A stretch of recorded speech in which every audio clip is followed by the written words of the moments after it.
Après avoir vu donc une vidéo qui concernait l'anatomie, en gros l'anatomie du système digestif humain, je rappelle que l'être humain c'est plus ou moins 9 mètres de longueur au niveau du système digestif, bon pour un adulte, hein. Voilà, c'est un système sinueux plus ou moins de 9 mètres de long, qui va de la bouche à l'anus. Bon, la bouche va comprendre le palais, la luette, la langue, les dents. On a ensuite le pharynx, l'œsophage, l'estomac.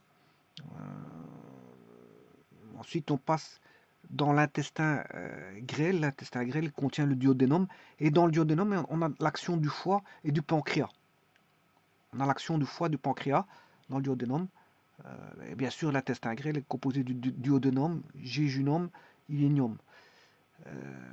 Bien sûr, après, on passe dans le gros intestin. On a le côlon transverse, le côlon ascendant, côlon transverse et côlon descendant. Avec bien sûr, près de l'appendice, on a le kékon. Bon, tout ça, vous avez les flèches qui sont là. Ça, c'est l'anatomie. Il faut comprendre tout ça. Enfin, ça s'étudie par cœur. Ça. Et donc, bien sûr, avec les glandes salivaires, on a les glandes salivaires sublinguales et submandibulaires et voilà, de parotide. Voilà, donc on a la création de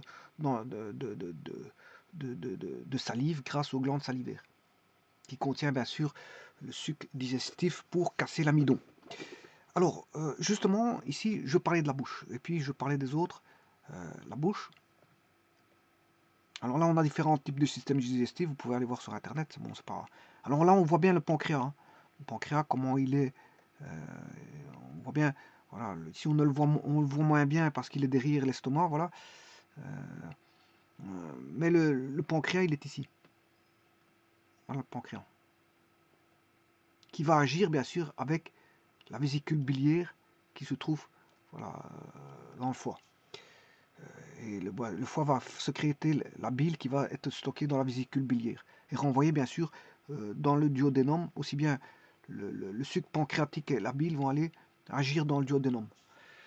Alors, maintenant, je vais regarder un tout petit peu les sucs. Ça, je vais commencer à m'intéresser aux sucs.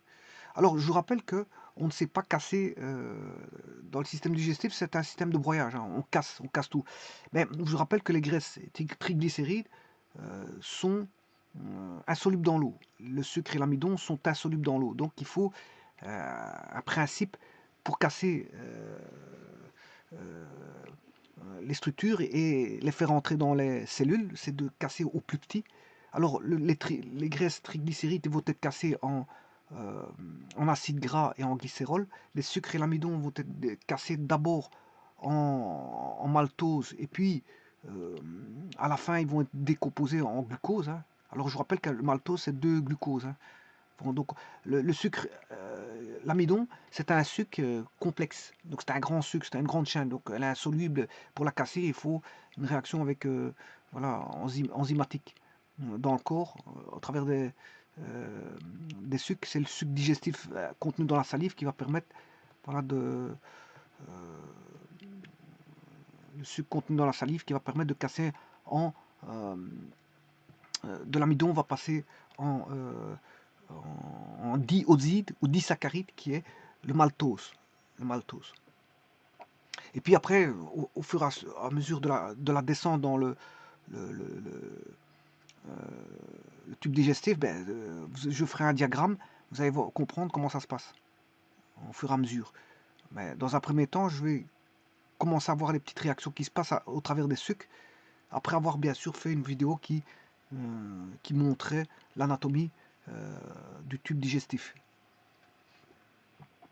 Et notamment les protéines, il faudra les casser aussi, toujours tous avec des enzymes. Alors, maintenant je vais voir un petit peu ce qui se passe dans la bouche. Je vous renvoie vers un lien aussi qui va vous parler un petit peu. Voilà, alors,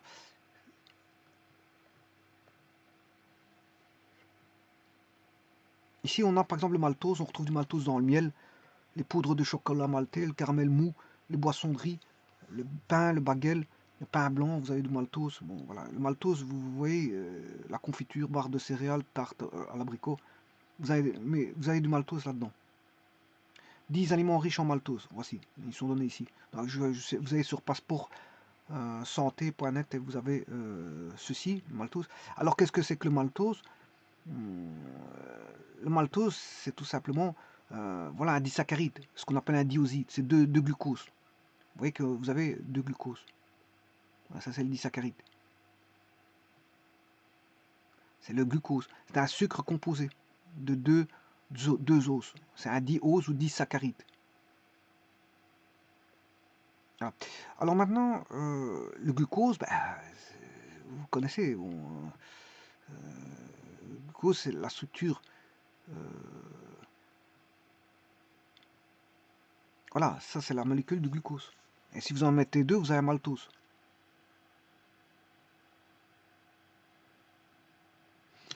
Voilà. Alors maintenant, comment casser?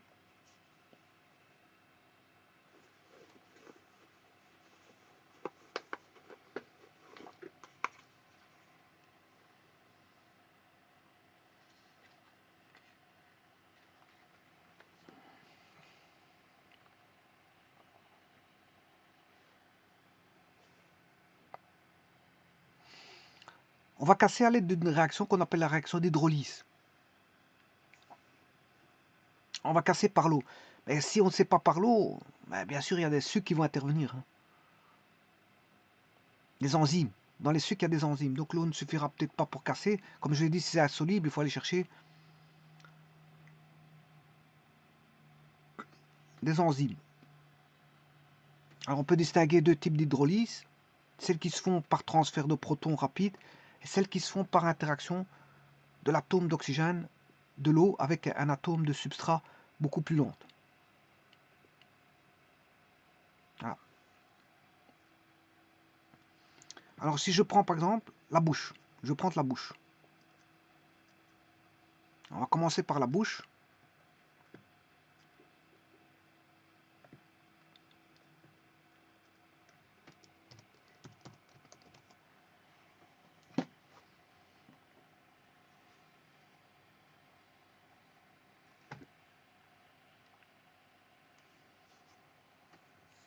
Alors au niveau de la bouche, les aliments sont broyés, bien sûr par les dents, mouillés et ramollis par la salive. Donc je répète, les aliments sont broyés par les dents. Donc on a un phénomène de broyage. Le tout c'est de concasser tout, hein, concasser, d'avoir des nutriments. C'est ça la finalité, c'est ça, c'est d'avoir des nutriments pour récupérer, pour être récupérés par chacune des cellules du corps. Hein. Parce que les cellules se vivent, elles ont besoin de nourriture. Et la nourriture des cellules, ce sont les nutriments. Donc il faut les casser pour qu'elles soient plus petites, pour qu'elles puissent passer dans les cellules. Donc les aliments sont broyés par les dents, mouillés et ramollis par la salive. Ils forment une pâte qu'on appelle le bol alimentaire, qui est ensuite poussée vers la langue, enfin par la langue, je m'excuse, qui est ensuite poussée par la langue vers le pharynx. Il est poussé par la langue vers le pharynx. Alors, qu'est-ce que c'est que le bol alimentaire?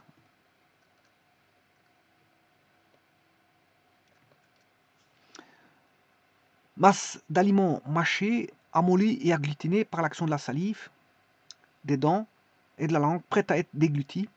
Le bol alimentaire progresse tout le long du tube digestif, de la bouche à l'estomac, pour se transformer en bol intestinal puis en bol fécal. Ne pas confondre avec le chyme, qui lui est une bouillie formée par la masse alimentaire au moment où elle passe dans l'intestin, après avoir subi l'action de la salive et du suc gastrique. Donc, c'est pas tout à fait la même chose. Il est d'abord bol alimentaire et puis il passe chyme.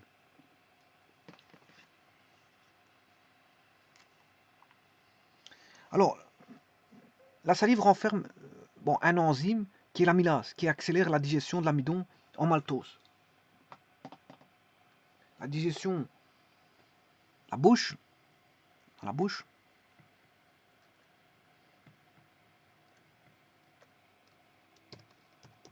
on va passer d'un sucre complexe qui est l'amidon, et on casse en maltose. Donc c'est 2 glucose, c'est un disaccharide. C'est un sucre composé. Un sucre composé. L'amidon est un sucre complexe et le disaccharide, ici qui est le maltose, est un sucre composé. Bon, vous voyez qu'il n'est pas encore transformé en glucose. Hein. Ça va être fait par après. C'est au fur et à mesure de la descente qui va être transformé.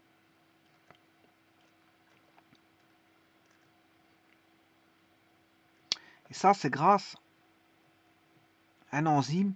L'enzyme, c'est l'amylase.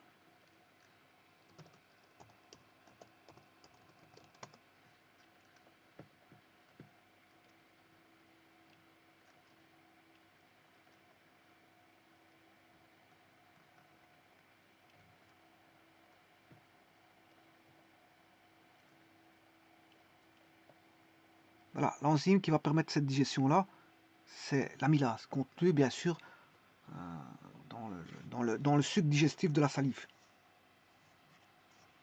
Et la salive est sécrétée par les glandes salivaires. Hein. Les glandes salivaires sont sécrétées par la salive. Alors donc ici, on parle de bol alimentaire. Hein. Donc on a le bol alimentaire comme je vous ai dit. Pour l'instant, il est bol alimentaire.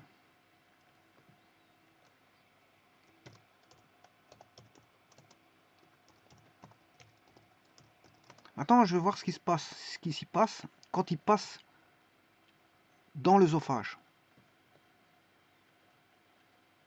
Maintenant, on va aller. Qu'est-ce qui s'y passe dans l'œsophage? Bon, il y a des mouvements mécaniques qu'on appelle péristaltiques. Voilà. Mais ça, je verrai à ce moment-là. Les mouvements mécaniques, ici, je fais que la chimie. Donc, bol alimentaire. Masse d'aliments mâchés, amollis et glutinés par l'action de la salive, des dents et de la langue pour être déglutis. Voilà. Le bol alimentaire progresse tout le long du tube digestif.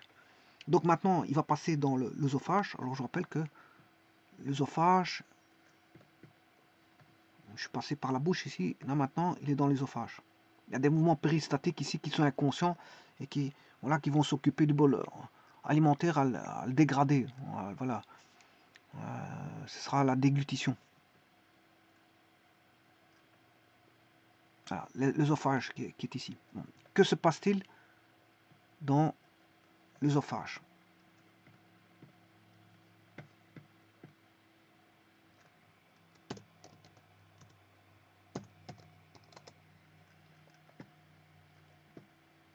Alors on a toujours un bol alimentaire dans l'œsophage. Hein.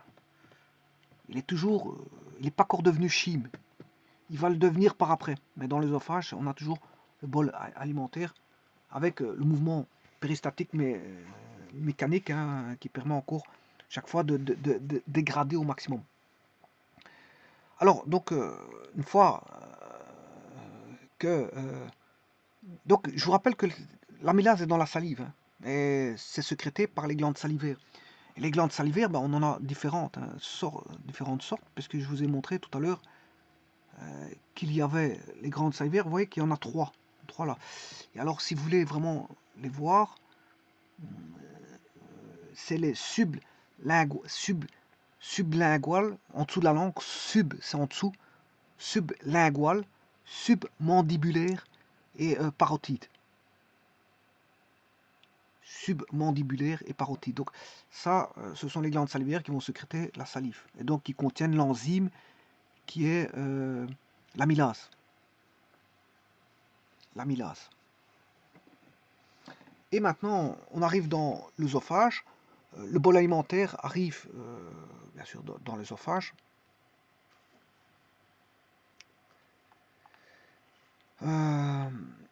Et là où les muscles de la paroi créent des mouvements péristaltiques.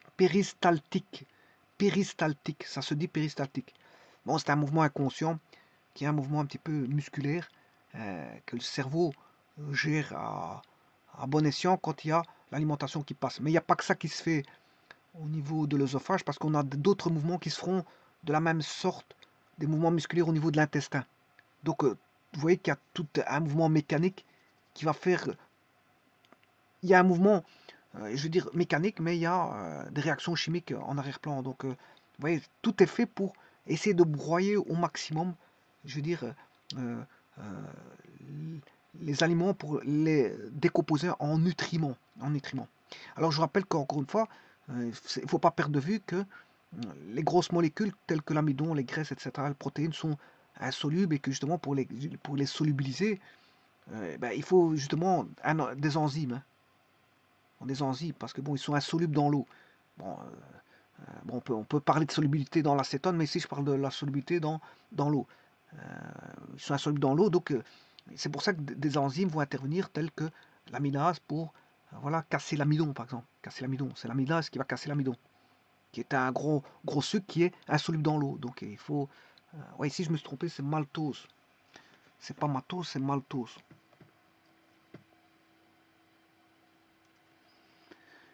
Donc grâce à cette enzyme, on peut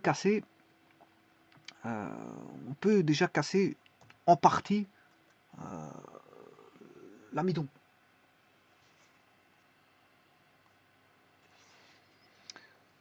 Et donc, comme je disais dans l'œsophage, ben, les aliments vont progresser vers l'estomac. Alors, l'ensemble des mécanismes qui font passer le bol alimentaire de la bouche à l'estomac, c'est ce qu'on appelle la déglutition. Donc, on a de la bouche à l'estomac, on a ce qu'on appelle la déglutition.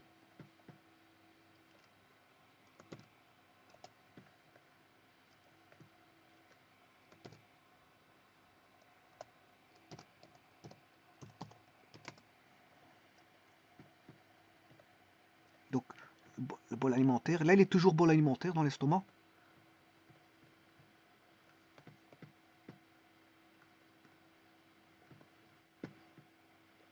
Donc, dans tout ça, on a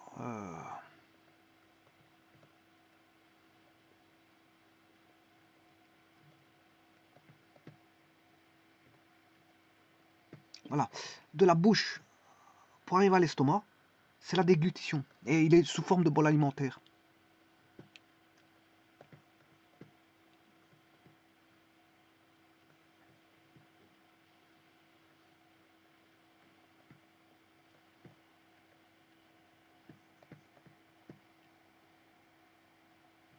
Là, on a le bol alimentaire.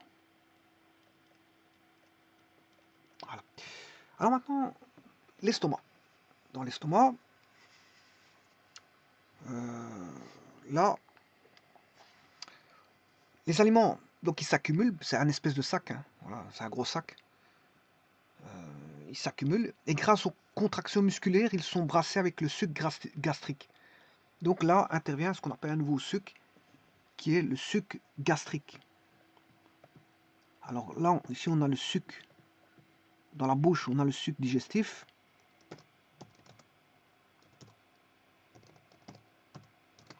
Ah, digestif. Et dans l'estomac, on aura le suc gastrique.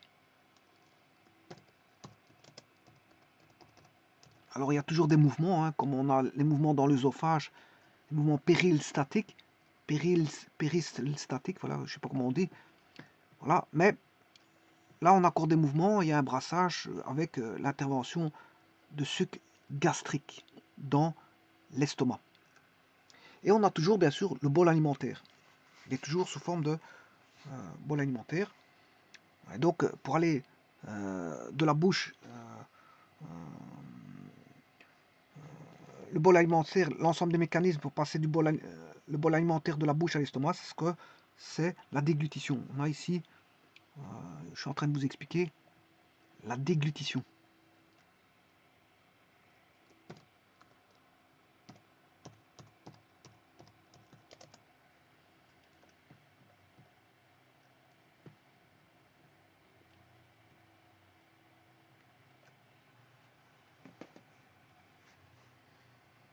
Alors, dans l'estomac, donc les aliments, je vous avais dit qu'ils s'accumulent comme dans un sac.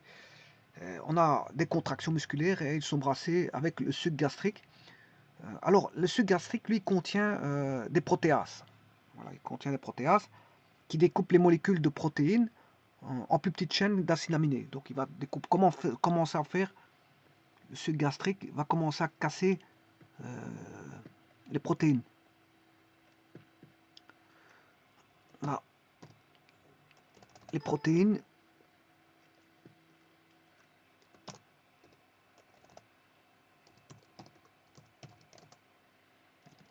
voilà, qui vont être cassées en chaînes plus petites de protéines.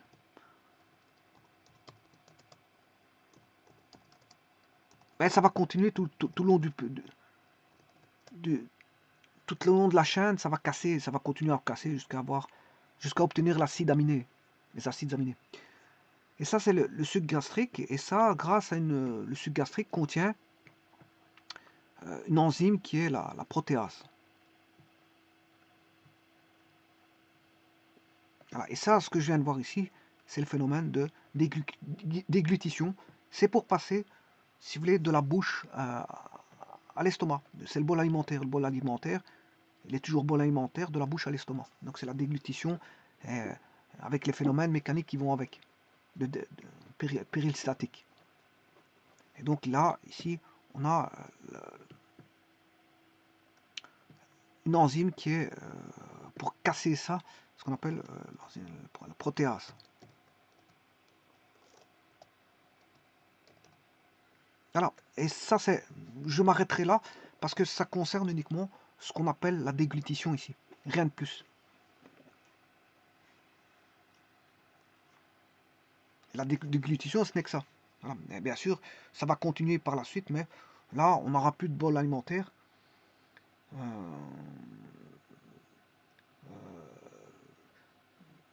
Donc dans l'estomac, le suc gastrique contient donc des protéases qui découpent les molécules de protéines en plus petites chaînes qui sont les acides aminés, bien sûr. Mais ça va se faire tout le long cours, voilà, du tube, enfin, du système digestif, parce que ça va continuer par après, par en bas. Et là maintenant, dans l'estomac, là, le bol alimentaire s'est transformé sous l'action des sucs digestifs, qui est du suc salivaire là-bas, le suc salivaire et du suc gastrique. Maintenant, on a le chyme. Donc maintenant, on est passé, le bol alimentaire maintenant, grâce à l'action de tous ces sucres, on a le chyme.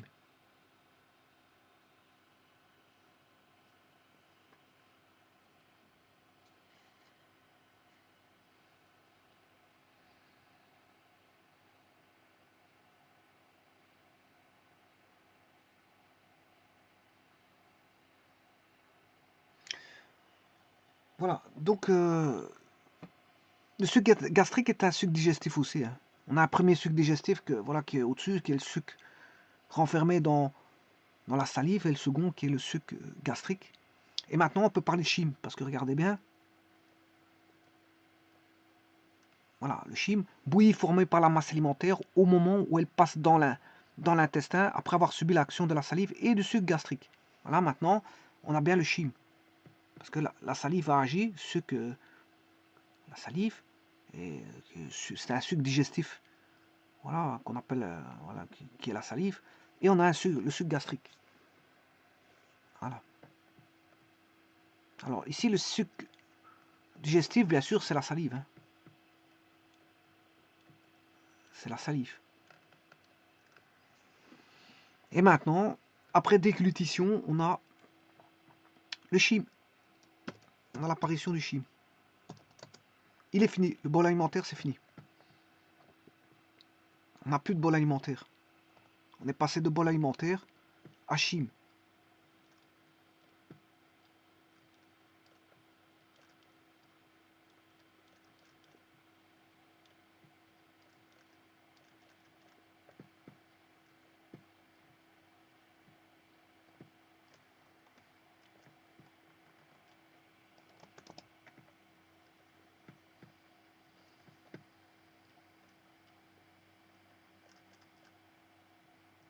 Voilà, on est passé de bol alimentaire à chyme.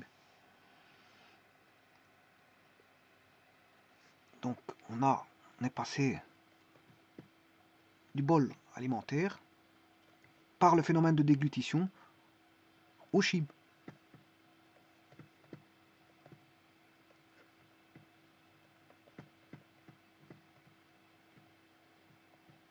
Et 3 organes ont permis de faire ça, c'est la bouche, l'œsophage et l'estomac.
Bon, dans l'œsophage, je vous dis que c'est des mouvements mécaniques, c'est pas chimique.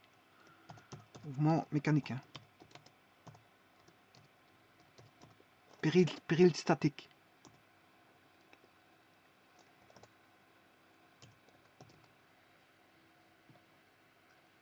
Alors que là, c'est une transformation chimique.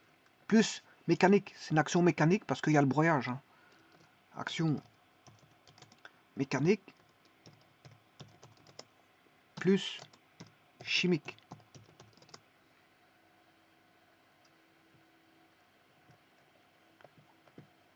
Donc on a une action mécanique plus chimique dans la bouche, une action purement mécanique dans l'œsophage et une action mécanique plus parce qu'on a un brassage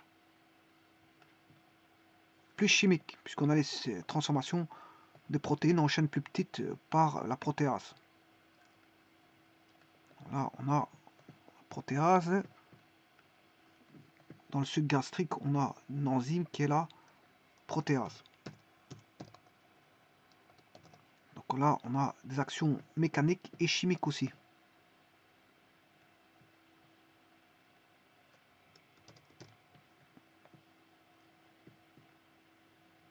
Parce qu'on a un brassage, le suc gastrique fait son effet au travers d'un brassage.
Voilà, et ceci, c'est le phénomène de déglutition.